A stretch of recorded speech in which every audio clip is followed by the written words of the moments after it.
Let's get this debate going. We have former U.S. Marine and war veteran Kenneth O'Keefe joining us from London, and also senior fellow at the Center for American Progress, Lawrence Korb, who joins us from Washington.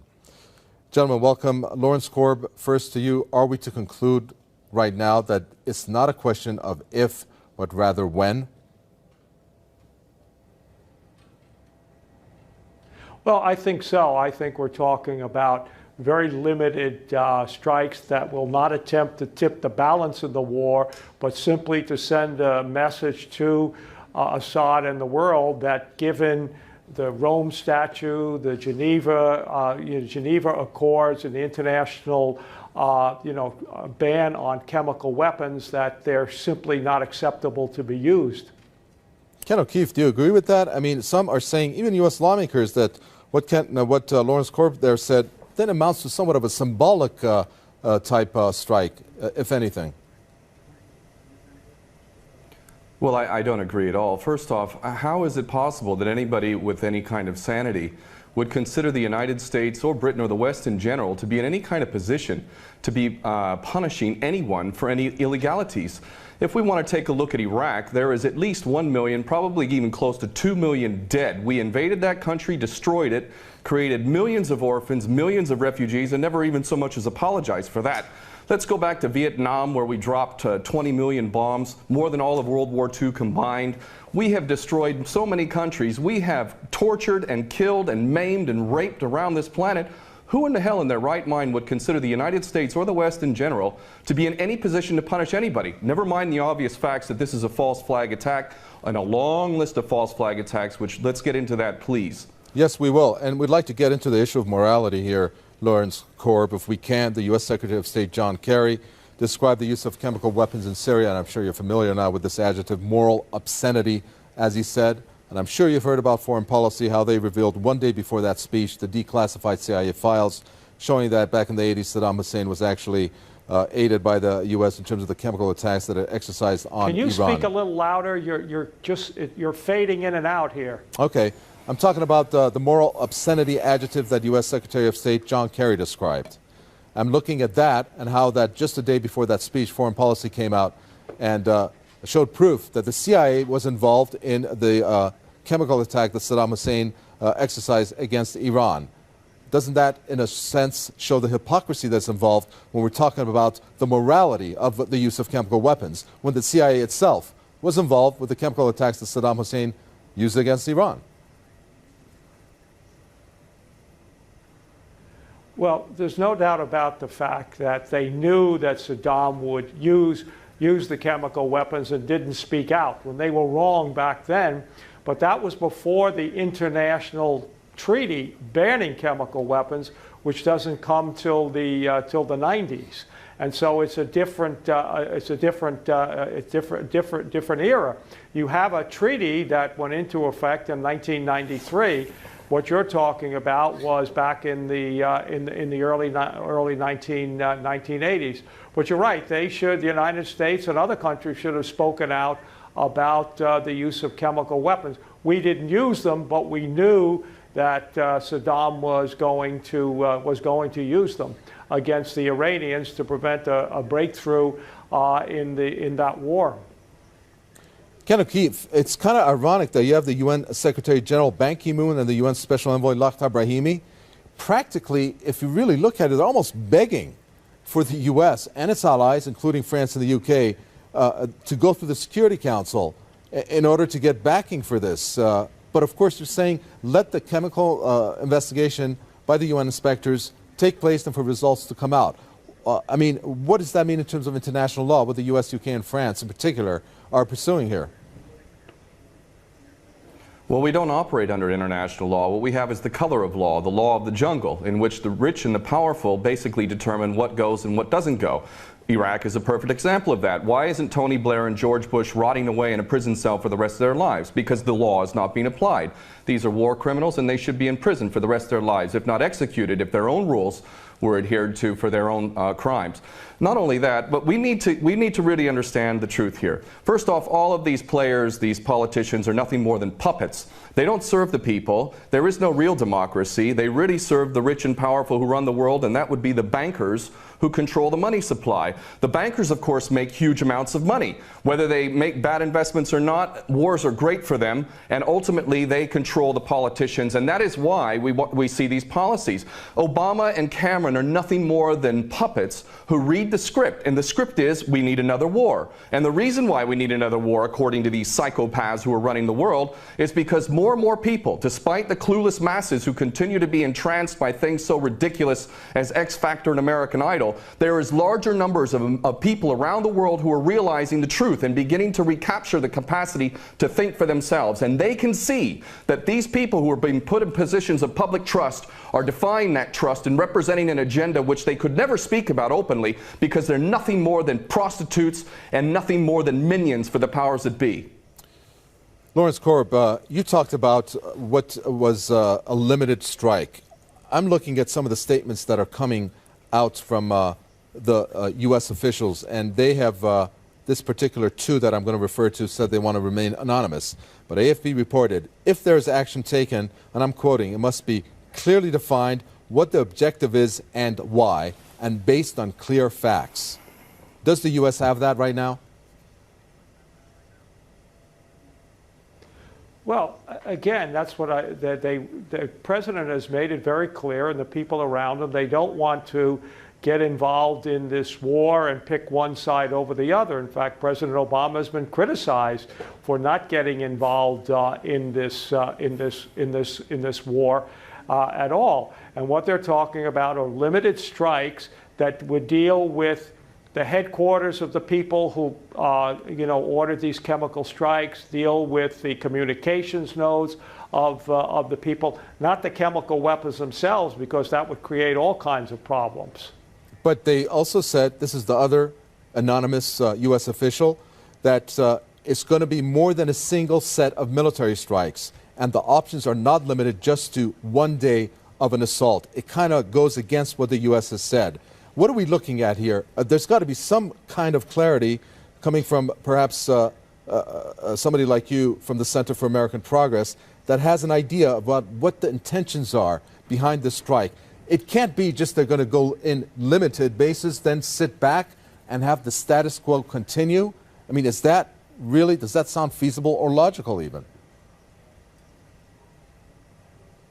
Well, I think their intention, they've got 4 destroyers. Each of the destroyers has 24 missiles, so you're talking about 100 missiles all told. They've been very clear they're not going to use aircraft, and my guess is they will go in and strike the headquarters of the groups that control these chemical weapons, some of their communications facilities, some of the troops that have been involved in this, and basically send that message. Now, if Assad government should decide to ignore that or use chemical weapons again, then I think you would see further strikes.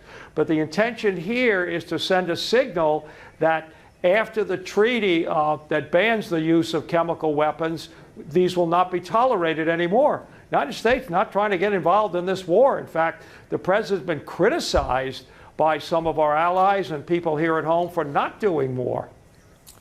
You know, it's very interesting, Ken O'Keefe. I don't know if you caught the presser that Bashar al-Jafari, Syria's envoy to the UN, had earlier, a couple hours back, and he said this is all because of Israel. Israel is actually responsible behind the uprisings from North Africa throughout the Middle East.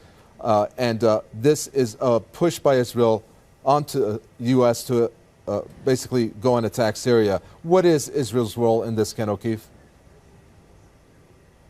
Well, the Greater Israel Project is all about destabilizing surrounding nations, ultimately in pursuit of this dream of Greater Israel from the Euphrates down to the Nile, all the way over to the Eastern Mediterranean. This is the dream of these psychopaths, and so destabilizing governments, creating sectarian strife is all part of that menu and all part of the design to create Greater Israel. So that goes that's self-evident. But I have to go back to what this gentleman is saying in Washington, D.C. about America not wanting to get involved or Obama not getting involved. What are you talking about?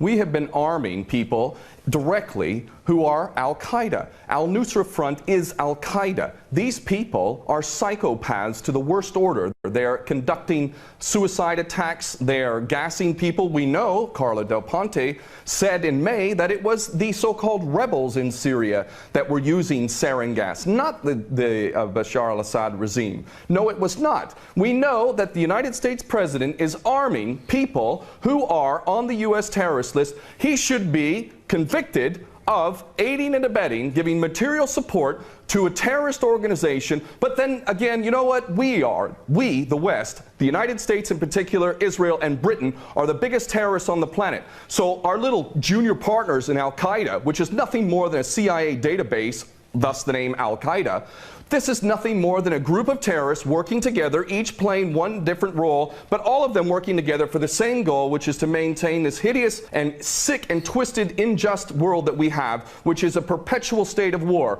Always one illusion, one boogeyman after another. But the fact is, Obama is nothing more than a puppet war criminal, just like his predecessor and every other U.S. president before him. So please don't tell people out there that the U.S. is not involved. It's directly involved, and it is arming people who are absolute psychopaths. Lawrence Korb, your reaction? Well, first of all, it's not. It's providing non-lethal aid, and it's discriminating among the groups. In fact, after the last round of chemical attacks, the United States wanted to increase the aid, but General Dempsey, the chairman of the Joint Chiefs of Staff, basically said we do not, we can't discriminate among the rebels, and so none of that equipment has gone there. So this idea that somehow, and remember, this was started in Syria, like in Tunisia, by people who are concerned about the fact that you had an authoritarian government that was basically not giving people all the rights and freedoms that people deserve. We had nothing to do with starting that. From the point of view of the United States and Israel before all of this, we were very content with the world the way that it was. Then Senator Kerry, now Secretary Kerry, actually went and visited Assad back in 2006, to try and reestablish relations. So we did not start this, did not want this to happen. But once it did, and the Assad regime cracked down on these people mercilessly, the international community began, and it's not just the United States. The Arab League, for example, is very, very concerned. The United Arab Emirates concerned. They're providing much more equipment than we are providing to those people. We want to see, and again, President Obama, about a year ago, his only statement was that using chemical weapons, because we know that Syria had them, will be crossing a red line, and they've obviously done that. Now, they're going to present their information here in the next day or so before they take military action, and then I suggest that all of the people who are claiming that it wasn't Assad sit back and take a look and find out exactly what happened. If the Assad regime had not been involved in this, why wouldn't they let the UN inspectors in right away to ascertain? They wouldn't. They waited till 4 or 5 days until the place got cleaned up. They didn't wait 4 or 5 days. That was clear of what happened. They had to get together a safety precautionary measures for the sites to be visited. Ken O'Keefe, there is this defense that the Syrian government is aptly presenting. Walid al-Muallim did that yesterday, and then we had Bashar al-Jafari today talk about how they've allowed the inspectors to go in. But it seems, and why is that? And I'm thinking further, Ken O'Keefe, don't they have intelligence? Doesn't the United States already know who is behind this? It's obvious it's not the Syrian government. Analysts have said 2 possibilities. One, obviously, being the insurgents who have done this, and at a very low scale, perhaps, maybe some low-ranking soldiers of the Syrian army, not carrying through orders of not using chemical weapons, but going out on their own, which they've said is a very small possibility of that. Why doesn't the U.S. want to wait, along with its allies, for the inspectors to analyze what has come out, and then make an announcement based on that before they move in or attack? Because the United States, States has never been interested in anything. Ken O'Keefe, go ahead. Has never been interested in anything other than war. The United States is in a perpetual state of war because the bankers control the politicians and they read the script as given to them by the banksters, and they make huge amounts of money off of this. What this gentleman is saying about the United States not wanting war, not wanting to get involved is like Iraq 2.0. It's a repeat of the same rubbish that was said, oh, we don't want war, war is a last resort. That's absolutely untrue. It's a lie. Those that are in government are nothing more than prostitutes who are carrying out the orders of those who are in charge of them, and those that are in charge want another war. And part of that is what we discussed earlier, the Greater Israel Project, to destabilize any Arab regime which might have any kind of autonomy and self-determination. Any regime in the Arab world that is not an absolute puppet cannot be tolerated. And who are the nations that we target? Those that are not puppets. We don't target those like the Saudi regime, which is the biggest human rights violator in that region. It's cutting off people's heads in public, cutting off hands. It is the most grotesque regime on the planet, and yet we give that regime weapons and it's no problem whatsoever. The duplicity and hypocrisy of the United States and the West can't even be measured. It is so enormous. And these mouthpieces, such as this gentleman in Washington, is only doing a disservice to himself and his country. And the fact is that American sons and daughters will get involved in this yet again, and these chicken hawks who are pretending to care about the Syrian people are going to be sacrificing not their own sons and daughters. I would like this man to send his sons and daughters and his grandchildren off to Syria when this turns into a greater conflict, because this is what we're flirting with, is a world war, a third world war. This is not a joke. We are flirting with a third world war on the basis that apparently we care so much about the Syrian people, just like we care so much about the Iraqi people and the Afghani people. The only people that buy this sort of stuff are either bought-off prostitutes or the dumbest of the dumb. And we're also led to believe that Assad is the dumbest idiot dictator on the planet now, isn't he? Because he invited UN inspectors to come in, and he brought them in on the very day that they come in. He decides to attack his own people 10 miles away from where the inspectors arrive. This is beyond ridiculous, and the only people that buy this, again, are bought-off prostitutes or the dumbest of the dumb. Moving on to another statement, since we're running out of time quickly. Lawrence Korb, it was interesting when Jane Carney said that this operation is not going to be about regime change in Syria. Don't you find that to be a bit odd? I mean, talk about regime change all along, and then him saying that. That has a lot of weight to it. Tell us your reaction when you heard that. Well, that's the policy. Our policy is not regime change. We were supposed to have a conference this month with the Russians to talk about, coming to some sort of accommodation with the Assad regime and the and the rebels. No, I mean, the United States basically does not want to get involved militarily. As I said, the president has been under tremendous pressure, both from our allies and from certain segments of the American population, like John McCain, to do more. And he hasn't. In another country, the Turks are very concerned about what happened, and the Turks are not, American puppets or anything like that. In fact, if something happens there, if the strikes take place, the Turks will be very, very supportive of it.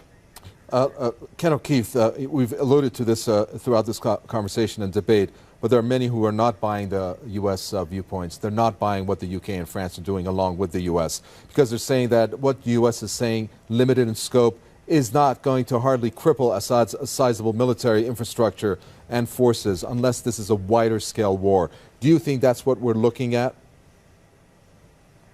Well, there's no question that they don't intend for limited strikes, and that's not going to do anything. They want to go in full scale. That's the plan. Of course, they'll use pretext to be able to justify the initial attack, and then they'll concoct more things to justify a greater involvement. The Daily Mail reported here in the UK, and it's commonly understood to those who are paying attention, that defense contractors, leaked emails from defense contractors proved that there was already an approved plan from Obama down to give these psychopath terrorists, al-Nusra Front, chemical weapons. We know that al-Nusra Front, 12 individuals in Turkey were caught with 2 kilos of sarin gas. Where did they get that from? And this is, you know, clearly a false flag. We understand this to be true, and it's the only way that they could justify an attack at all. And I have to say, I'm happy that the gentleman in Washington mentioned Dempsey, General Dempsey of the Joint Chiefs, because I'll tell you what, more than anything else, it is the true American patriots, those who are sick and tired of having given up their life to basically serve the American dream, the American nation, the Constitution that they swore to uphold. It's those military men and women. It's you now. It's coming to you now. Are you a patriot or are you not? Are you going to let your nation descend even further into the chaos and corruption that has been so sick and so twisted that it's destroying American lives as well as the rest of the world, to the tune of 22 American servicemen a day who are committing suicide? Are you going to sacrifice more of your American sons and daughters for Israeli wars, for Zionist wars? Are you going to continue to do that because you are not a patriot? You are in fact aiding and abetting the terrorists you supposedly think you're fighting against. And those Americans who are waking up to this, I hope to God, in the military in particular, that you refuse your orders. And this is why the people of America who are refusing to buy this nonsense, the overwhelming majority do not support any kind of attack on Syria. And in those in the military, I know that the powers that be are very, very frightened that high-ups within the military will refuse the orders. And I hope this is exactly what happens if an attack on Syria occurs. Very well. We're going to leave it there. Thank you very much, former U.S. Marine and war veteran there, Ken O'Keefe, talking to us from London. And thank you very much from the senior fellow at Center for American Progress, Lauren Korb, who spoke to us from Washington. Any questions, comments, do send it to us. Newsroom@presstv.r is our email address. From Mika and the team here in the capital, Tehran, it's goodbye.